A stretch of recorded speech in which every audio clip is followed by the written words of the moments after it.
जिंदगी की राहों में रंजो गम के मेले हैं। जिंदगी की राहों में रंजो गम के मेले हैं। भीड़ है कयामत की, भीड़ है कयामत की, भीड़ है कयामत की, और हम अकेले हैं, और हम अकेले हैं, और हम अकेले हैं। हेलो दोस्तों, आप सभी का स्वागत है आपके अपने YouTube चैनल मैथ मस्ती पर। दोस्तों मैं हूं विपिन यादव और चलिए आज हम आपको जो पढ़ाने वाले हैं CISI में क्या पढ़ाने वाले हैं जानते हैं। आज आपको गुन्ना गुनी वाला सवाल पढ़ाने वाले हैं जो कि आप थंबनेल में पहले देख चुके हैं। तो थंबनेल में जो आप देख चुके हैं, तो एक बात याद रखिएगा, हम CISI के दोनों के क्वेश्चन को गुन्ना गुनी वाले को एक ही वीडियो में लेकर क्यों आए हैं। वो इसलिए कि कुछ लोग जब SI पढ़ते हैं और CI में गुन्ना गुनी वाला सवाल आता है तो वही लगा देते हैं, या एग्जाम में कभी सवाल आता है तो आप ये कन्फर्म नहीं रहते हैं कि गुन्ना गुन्नी वाला सवाल SI को कैसे बनाना था SI में और CI में कैसे बनाना था। यह मुश्किल हो जाती है, जिसके लिए हम दोनों का क्वेश्चन इसी वीडियो में हम आपको करवाने वाले हैं। और देखिए, जब साधारण ब्याज हो ना, क्या हो, जब साधारण ब्याज हो, ध्यान दीजिए, तो SI में यानी कि सिंपल इंटरेस्ट में देखिए, अगर सिंपल इंटरेस्ट की बात आ जाए, ठीक है, तो आपका फॉर्मूला है N1 - 1 बट्टा N2 - 1 अब बराबर है हमारा T1 बट्टा T2, ये फॉर्मूला। अच्छा, N1 का मतलब है पहला गुन्ना, N1 का मतलब पहला गुन्ना, ठीक है, तो N2 का मतलब दूसरा गुन्ना, और T1 का मतलब पहला टाइम, पहला टाइम। यानी सवाल में N1 का मतलब पहला गुन्ना, N2 का मतलब दूसरा गुन्ना, T1 का मतलब पहला टाइम, T2 का मतलब दूसरा टाइम। देखिए सवाल कैसा रहेगा, सवाल ऐसा रहेगा, कहेगा कि यदि कोई राशि 5 वर्ष में अपनी दुगनी हो जाती है तो बताएं कि वह राशि कितने वर्ष में अपनी 7 गुनी हो जाएगी। ऐसा सवाल रहेगा भैया, ऐसा सवाल रहेगा। तो आप कैसे बनाइएगा, कैसे बनाइएगा ऐसा सवाल को, तो ध्यान दीजिए, ऐसा सवाल बनाने के लिए आपको क्या करना है, वही फॉर्मूला लगाना है, N1 - 1 बट्टा में N2 - 1 अब बराबर लगाना है T1 बट्टा T2। बस इस फार्मूला से आप बना सकते हैं। तो इस फार्मूला से बनाने के लिए आपको क्या करना है, यदि कोई राशि 5 वर्ष में अपनी दुगनी, 5 वर्ष पहला टाइम, अपनी दुगनी ये पहला गुन्ना है, फार्मूला वाला ये -1 बट्टा में। सुनिए, अब कहता है बताएं कि वह राशि कितने वर्ष में अपनी 7 गुनी, कितने वर्ष में, T2 निकालना है, कितने वर्ष में अपनी 7 गुनी, तो दूसरा गुन्ना 7, ये -1। अब देखिए, 2 में से 1 गया 1, 7 में से 1 गया 6, यानी 1 बट्टा 6 बराबर हुआ 5 बट्टा T2। अब देखिए T2 बराबर हो गया क्रॉस गुना 6 × 5 = 30 ईयर। ये आपका आंसर हो गया 30 साल, ठीक है। आइए अगला सवाल पर चल लेते हैं। दूसरा सवाल हमारा ये कहता है, कोई धनराशि साधारण ब्याज पर 20 वर्ष में तिगुनी हो जाती है, कितने वर्ष में उस दर से साधारण ब्याज पर वह दुगनी होती है। 20 वर्ष में तिगुनी, तो कहता है उसी दर से साधारण ब्याज पर वह कितने वर्ष में दुगनी हो जाएगी, कितने वर्ष में। फार्मूला था N1 - 1 बट्टा था N2 - 1 बराबर था T1 बट्टा T2। बस इसी फार्मूला पर 20 वर्ष में तिगुना, पहला टाइम ऊपर लिख दिया 20 वर्ष, इसमें तिगुना हो रहा है, फिर 3 - 1। अब कितने वर्ष में, टाइम 2 निकालना है, कितने वर्ष में साधारण ब्याज पर वह दुगनी हो जाएगी, 2 - 1 लिखना है। देखिए दोस्तों, 3 में से गया 2, ऊपर में 2, नीचा में 1, बराबर है 20, अब बट्टा है T2। आप 2 से 20 को काटो 10 बार में, T2 का वैल्यू हमारा आ गया 10, यानी 10 साल होना चाहिए आपका आंसर। है ना आसान, बड़ा इजी है। तो आप सिंपल इंटरेस्ट का सवाल समझ गए हैं, एक सवाल जो आप बना सकते हैं। तो चाहते हैं हम कि इस वीडियो को रोककर इसको आप बना लीजिए। उसके बाद बढ़ते हैं हम अगले टाइप में। चलिए आपका फॉर्मूला n1 माइनस वन बट्टा n2 माइनस वन बराबर हमारा t1 बट्टा t2। लीजिए लीजिए लीजिए लीजिए, बना लीजिए। एक धनराशि 7 वर्ष में सरल ब्याज से दुगनी हो जाती है, दुगनी हो जाती है। कितने दिन में? 7 वर्ष में। 7 वर्ष में दुगनी हो जाती है तो 2 माइनस 1। वही राशि कितने वर्ष में 4 गुनी हो जाएगी? कितने वर्ष में 4 गुनी? 4 माइनस 1। कभी गुना भी पूछ देगा तो बस उसको खाली छोड़ दीजिएगा, नहीं 4 टर्म में से कोई एक टर्म गायब रहेगा, वो निकालना रहेगा। 2 में से 1 गया तो ऊपर 1, नीचा 4 में से गया तो 3, अब बराबर 7, अब बट्टा है t2। तो t2 बराबर हो गया 7 या 21 वर्ष, 21 वर्ष हो गया। ये हो गया आपका आंसर। अब हम बढ़ेंगे दोस्तों चक्रवृद्धि ब्याज वाला में। चक्रवृद्धि ब्याज में अब क्वेश्चन आ गया आपको चौथा से। चौथा से कहता है कोई धनराशि चक्रवृद्धि ब्याज से 6 वर्ष में दुगनी हो जाती है, उसी ब्याज की दर से वह धनराशि अपने से 8 गुनी कितने समय में हो जाएगी? अपने से 8 गुनी कितने समय में हो जाएगी? समय पूछा है।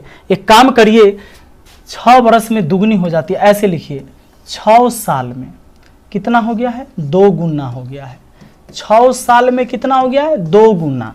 6 ईयर में हो गया है भैया, 6 ईयर में हो गया है दुगना। 6 ईयर में हो गया है दुगना। तो कहता है उसी ब्याज की दर से वह धनराशि अपने से 8 गुना कितने समय में? अपने से 8 गुना, टाइम 2 निकालना है, टाइम 2 निकालना है।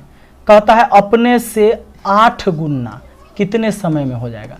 ऐसे सवाल को बनाने के लिए ध्यान दीजिएगा, आपको सोचना है कि इसका पावर कितना दे दे कि इसके बराबर हो जाए, बस। और ये हमेशा सवाल सेट करेगा इस तरह। सुनिए, 2 का पावर कितना दे दे कि 8 हो जाए, तो हम जानते हैं कि अगर 2 का पावर 3 कर देंगे तो इस 8 के बराबर हो जाएगा। कितना पावर देने से? 3। तो आपको जब t2 निकालना हो ना, तो आपको t1 गुना पावर करना है, t1 गुना पावर। यानी कि पहला टाइम 6 साल था, इसमें पावर कितना माने हैं? 3। 36 18 साल आपका आंसर हो जाएगा। यानी 6 साल में दुगना तो 18 साल में 8 गुना हो गया आंसर। आइए, नहीं समझे हैं कोई बात नहीं, अगला सवाल देखिए, पक्का समझ में आएगा। 5 नंबर कहता है कोई धन चक्रवृद्धि ब्याज की दर से 4 वर्ष में 3 गुना हो जाता है, उसी दर से वह 27 गुना कब हो जाएगा? लीजिए, 4 वर्ष में 3 गुना हुआ है भैया। कहता है कि उसी दर से 27 गुना कब हो जाएगा? कब हो जाएगा? यानी t2 निकालना है, 27 गुना कब हो जाएगा? चक्रवृद्धि ब्याज का सवाल है। सुनिए, आपको सोचना यह है कि इसका पावर कितना दे कि इसके बराबर। इसका पावर 3 दे देंगे तो इसके बराबर हो जाएगा। तो आपको जब t2 निकालना है तो इसका और इसका गुना करना है, यानी 4 साल गुना 3, 4 तिहाई 12 साल आपका आंसर हो गया। है ना मजेदार? आ रहा है समझ में? आइए अगला सवाल पर बढ़ते हैं दोस्तों। आइए 6ठा सवाल पर चलते हैं। कहता है एक धनराशि चक्रवृद्धि ब्याज पर 3 वर्ष में 3 गुनी हो जाती है, 3 गुनी हो जाती है। तदनुसार वह अपनी मूल राशि की 9 गुनी कितने वर्ष में हो जाएगी? यहां देखिए देखिए, 3 वर्ष में हुआ है 3 गुना वह राशि। कहता है कि बताइए अपनी मूल राशि की 9 गुना कितने समय में हो जाएगी? दूसरा टाइम बताना है 9 गुना होने के लिए। कितना टाइम होगा कि 9 गुना हो जाएगी? थोड़ा सा मच्छर परेशान कर रहा है, ना जाने इसका कौन सा उपाय मैं करूं। देखिए 3 वर्ष में 3 गुना थी, 3 वर्ष में कितना? 3 गुना। अब 9 गुना करवाना है, कितना टाइम लगेगा? इसका पावर कितना दे कि इसके बराबर हो जाए? तो इसका पावर अगर 2 दे देते हैं, 3 का स्क्वायर हो जाता है 9 के बराबर। दोस्तों आपको तो t2 निकालना है, आपको इसका और इसका गुना करना है, यानी 3 ईयर गुना 2, यानी 3 दूना 6 साल लगेगा। सुन लीजिए, 3 साल में 3 गुना हो रहा है, तो चक्रवृद्धि ब्याज अगर है तो वो 6 साल में 9 गुना हो जाएगा। कुछ लोग तो सोच लेंगे 3 साल में 3 गुना तो 9 साल में 9 गुना। ऐसे ना होता है चक्रवृद्धि ब्याज।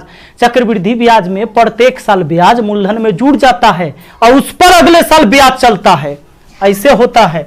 आइए अगला 8 नंबर देखते हैं, 8 नहीं 7।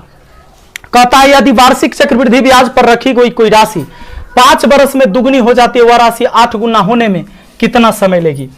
यहां पर यदि वार्षिक चक्रवृद्धि ब्याज पर रखी गई कोई राशि 5 वर्ष में अपनी दुगनी हो जाती है, 5 साल में अपनी 2 गुनी हो जाती है, 2 गुना, 5 साल में 2 गुना, तो कहता है वह राशि 8 गुना होने में कितना समय लेगी। कितना समय लेगी 8 गुना होने में, 8 गुना होने में, 8 गुना होने में। तो एक काम करिए, इसका पावर कितना दें कि हमें इसके बराबर हो, तो 2 का क्यू होता है 8। अब आपको तो T2 निकालना है, तो T2 निकालने के लिए पहला टाइम और इस पावर का गुना कर देना है, 5 तिहाई 15 वर्ष आपका आंसर हो गया। आइए अगला सवाल पर बढ़ते हैं। अगला सवाल कहता है, देखिए बड़ा प्यारा सा क्वेश्चन, चक्रवृद्धि ब्याज की किसी वार्षिक दर से कोई धन 4 वर्ष में स्वयं की दुगनी हो जाती है, उसी दर से कितने वर्ष में वह स्वयं की 16 गुनी हो जाएगी। बन जाएगा 4 साल में कितना हो गई है, 4 वर्ष में 2 गुनी हुई है, 2 गुना हुआ है 4 साल में, उसी दर से कितने वर्ष में वह स्वयं की 16 गुनी हो जाएगी। कितने वर्ष में 16 गुनी होनी है। ए भाई 16 गुना होना है, तो सुनो इसका पावर कितना दोगे। चक्रवृद्धि ब्याज में ऐसा ही कनेक्शन होगा, इसका पावर कुछ देंगे जो इसके बराबर होगा, तो 2 के पावर 4 दे देंगे, 2 का पावर कितना दे देंगे, 2 का पावर 4 दे देंगे, तो ये 16 के बराबर हो जाएगा। तो आपका T2 जो निकलेगा वो कितना हो जाएगा, 4 वर्ष में 2 गुना हुआ है, 2 गुना हुआ है 4 वर्ष में, तो 16 गुना होने के लिए 2 के पावर 4 16 होता है, यानी 4 साल जो दिया है ये वाला और इसका 4 का गुना करना है, 4 चौका 16 वर्ष हो जाएगा आपका आंसर। 4 वर्ष में 2 गुना हुआ था, लेकिन 16 वर्ष में 16 गुना हो जाएगा। तो चलिए दोस्तों, ये वीडियो आपको अच्छा लगा है, मुझे उम्मीद है कि अच्छा लगा होगा, मैंने पूरी मेहनत के साथ आपको पढ़ाया है। तो हम फिर मिलेंगे अगली वीडियो में। ये वीडियो अच्छा लगा है तो लाइक करिए, शेयर करिए और कमेंट करके बताइए। हाँ, अगर आप इसका पूरा पेड कोर्स चाहते हैं तो चक्रवृद्धि ब्याज और साधारण ब्याज पूरा मैंने धुरी नायक पर पढ़ा दिया है, वहां से जाकर आप देख सकते हैं। नीचे लिंक मैंने डिस्क्रिप्शन बॉक्स में दे दिया है, आप उसका पेड कोर्स ले सकते हैं।